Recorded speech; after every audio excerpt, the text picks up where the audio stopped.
So after many, many months of searching through Pinterest and just trying to figure out what I want to do for my next big project, I have finally settled on something and I am very excited about it, and I cannot wait to share all the details with you all today. It is a project that incorporates a lot of my favorites. So there is costuming, there is quilting, and there is upcycling. And all of that is wrapped up into one project, and I am very excited to tell you about it today. And by the way, if you don't know who I am Whitney, and I have been around here on YouTube as Whitney Sews since 2009, so a very long time. I have a ton of videos that you can check out on my channel. Many of them are project-based tutorials for everything from tote bags to quilts to zipper bags, all kinds of stuff. For years and years and years, I did those project-based tutorials. I have stepped a little bit away from that for now, and right now I am working on projects that don't really fit into a short form video like that. But I do still want to share my sewing projects and progress with you all. So that is what this video is about today. So now finally, what my next big project is a cosplay, a costume that I will be competing in at an upcoming convention. So if you don't know, I am very much into competitive cosplay. I enjoy recreating costumes from TV, film, different things, and trying to recreate them as accurately as I can to the source material, and then showing it off in front of a group of people. That's a lot of fun to me, and so it's something I'm very interested in right now, and so I want to talk about that project today. So the project I finally settled on is actually the quilt dress that is at the very end of the film Seven Brides for Seven Brothers. This is probably a pretty obscure dress for most people, but that is just a film that I find really fun and entertaining, and I just love the fact that there is a dress made from a quilt in the film, and so I want to try to recreate it. I do have a couple of the pictures here. They're not the best. I will also try to insert some into the video itself so you can see it better. But I happened to come across this picture on Pinterest, and I was just like, wow, I had totally forgotten about that dress being in the movie. And then I decided to try to learn the history of it, and I found out that the costumer, the movie came out, I believe it was like in the late 50s, early 60s, I can't remember for sure. And the costumer of the film, it was fairly low budget, so they didn't have a lot of money to work with for getting the fabrics and all of that. So the costumer went to a thrift store and bought up several quilts, and then had the costuming team turn those quilts into dresses for this final scene of the movie. I think that's just really interesting and just a neat little fact about the film, especially since things like quilt coats and quilt clothing is so popular right now. It's really interesting that this was done so many years ago. So I decided that this is for sure the costume I want to make next to compete in. So the next thing I had to do was figure out, obviously, how to make it. I am not going to be going to the thrift store and purchasing a quilt. Instead, I will be making the quilt. So I had to figure out if this was even possible. I searched the quilt blocks that are shown on the dress in the film. I didn't know the name. I didn't have any information at all. I just tried to use really generic terms and find what this block was called, and I could not find anything at all. So I had no information to go on, and I finally just decided I would have to figure it out myself. And like the next day after I was like, okay, I've got to figure this out, it popped in my head that I had something in my supply stash that might be useful to me, and it's actually an AccuQuilt die that looks like this. So this is for their Lemon star that finishes at 9 inches. I'm sure I said that wrong. It's Lemoyne. So here is what it looks like, and that is obviously not the quilt block that I need. However, it does have these what are those, rhombus shapes. And that is really big in the block that I need. So I needed rhombuses and I needed triangles. And so I was like, okay, maybe I can use this and figure out how I can rearrange all these to make the block I need. And just so you know, this is what the die itself looks like. So here are the 2 small triangles, here's the 2 rhombuses, and the 2 larger triangles. They are all together to have as little fabric waste as possible, which is great if you're cutting it out to make this block. If you're cutting it out to make a different block with a different color scheme, it's not so great. I definitely have a lot more fabric waste, but that's okay. And I set to work figuring out if this die would work for me. So I made a couple of mock-ups. I just grabbed some leftover fabric. Some of this is actually clothing I had made for my kids. They've outgrown it. I reused the fabric to make mock-ups. And here is the first one. Pretty ugly, but it does resemble the quilt block that I need to make. It is quite large. I used a less than 1/4 inch seam allowance on it, thinking that I needed a really big block.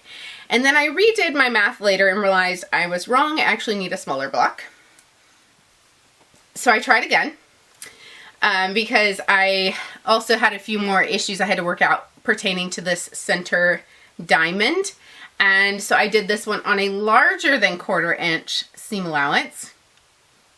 Not perfect, but much better than the first one. So after I had decided on the project, then I tested it and made sure I could actually make the block. I had to decide on my fabrics. And something that was really important to me for this project was I wanted to use only fabrics I already owned. I wanted to keep it really budget friendly because I knew I was going to need a ton of white fabric, and it just seemed so ridiculous to go out and spend a lot of money on white fabric when that's like the most basic thing there is.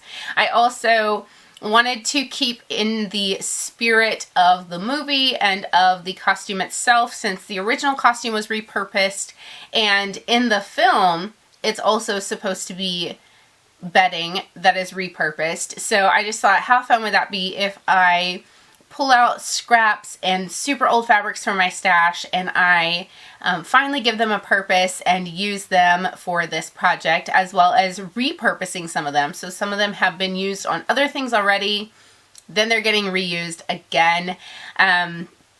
So I kind of grabbed all my vintage-ish looking fabrics. Some of them actually are older and maybe date back to around like the 70s maybe. Some of them are newer. I don't think any are newer than the last like 10-15 years.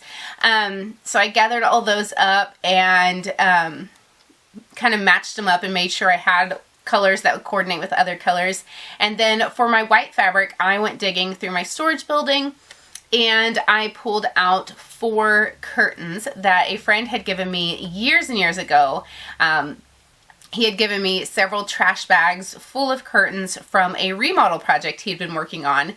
And there were 4 curtains that had bright white lining, and then not only the bright white cotton lining, but between the outer and lining layers, there was also a bright white flannel that I don't know if it was for temperature regulation or if it was more of a like blackout curtain type thing.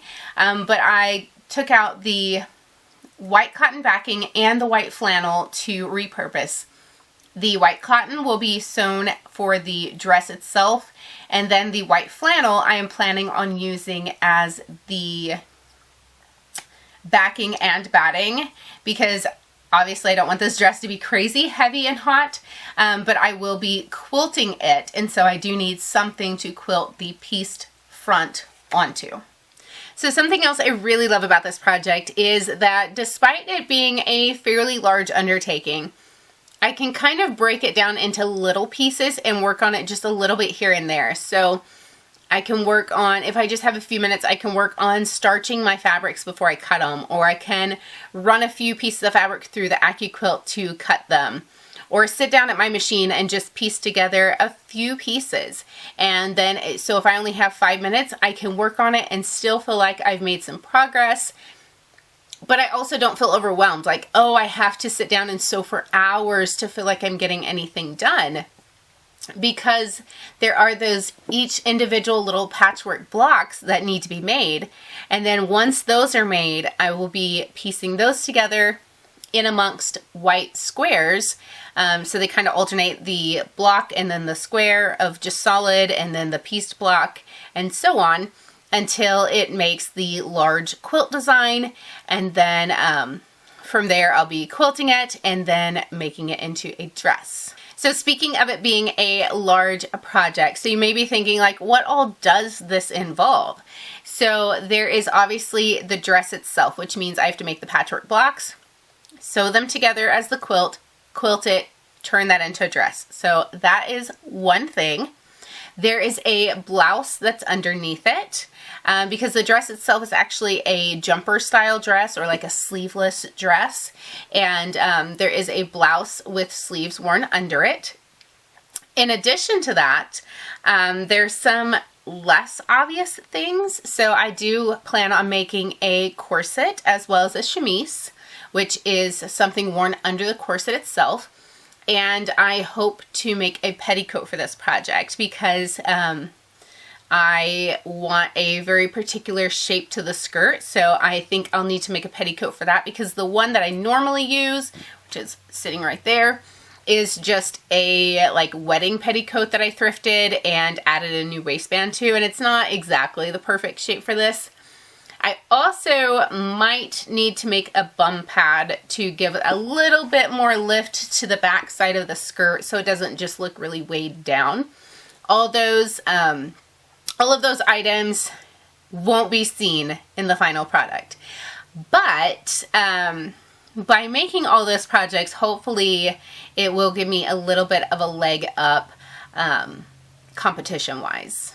I can definitely say though that I have not put very much thought into all those under layers at this point because despite being really excited about this project, I do have another costume that I have to complete first. So I'm not letting myself even start planning on these other layers and things to do with this project until my other one is finished, because the other project I'm working on does have a deadline that is quickly approaching, and no matter what, the other costume has to be done first, and then after that I can start really diving deep planning all the other layers and parts to this Seven Brides dress. So this is the very first official block. And I did use a slightly larger than 1/4 inch seam allowance on this one, not on purpose, but because I had the line marked a little incorrectly on my sewing machine. So this one is actually going to be used for the upper portion of the dress because it did finish a different size than the rest. And if I use it for the upper portion, it really won't matter. Actually, it'll probably work to my advantage doing that. But I love it. I'm so happy with it. And here's what's funny. This gingham fabric is from a crib bed sheet that I thrifted quite a while back. And when I first saw it, I thought, man, that looks like the dress Millie wears in Seven Brides for Seven Brothers. But I wasn't thinking of this dress. I was thinking of a different one that she wears that has pink gingham. And so it's really funny that I'm actually able to use it in a dress for Millie for Seven Brides for Seven Brothers, even though it's not the original one it had made me think of. Okay, so then I retaped the seam allowances on my sewing machine, and then I made this one. And this one is like spot on 1/4 inch seam allowance. So this finishes at, well, it's currently 12.5 inches. The first one I made is 12 inches right now. So it will finish at 11.5. This one will finish at 12 once it's sewn into the final garment. And then I've got one more completed, and it is this one. Together they all they don't really match. The fabrics are all quite different. However, neither did hers. Hers really didn't match, and they were kind of all different stuff. There was florals, there were plaids, there were all different kinds of things, and so I figure if it's good enough for her dress, it's good enough for mine. And yeah, so as long as they all kind of pass for that like vintage vibe, I'm totally fine with it. And what I plan on doing is picking my more favorite ones and putting them in the more visible spots, like toward the front, the sleeves, that kind of thing. And then if there's some that I don't really love when I'm done, then I will put them in the back. So, you know, it'll be fine.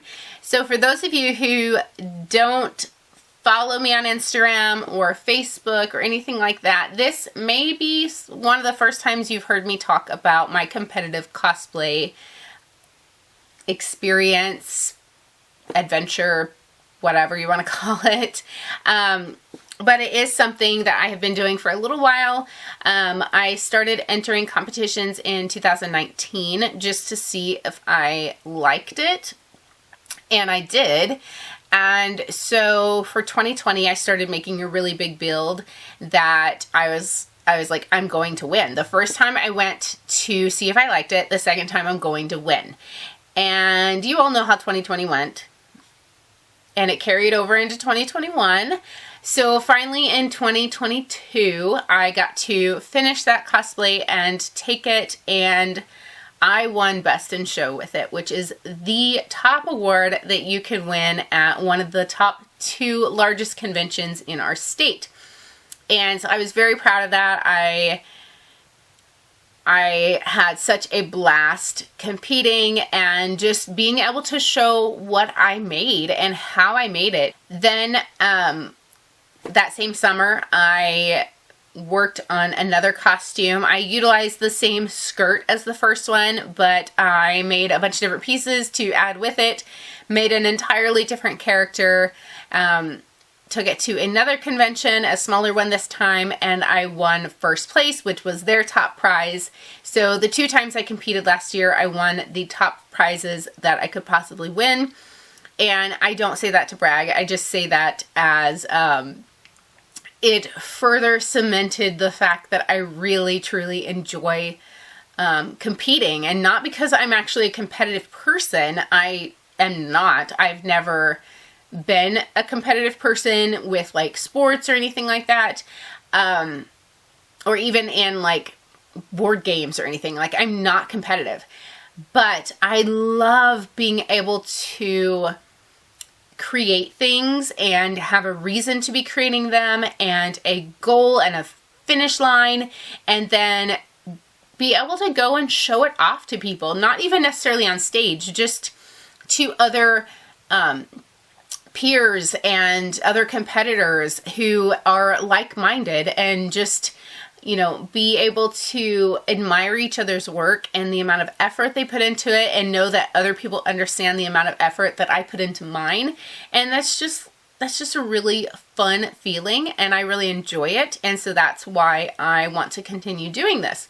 That being said, I do go into this costume knowing that this time around I'm at a disadvantage, because last time my Best in Show win, I had sewing, I had hand embroidery, I had foam work, I had wig styling, I made a hat, I made all kinds of things. I made bags, all kinds of stuff.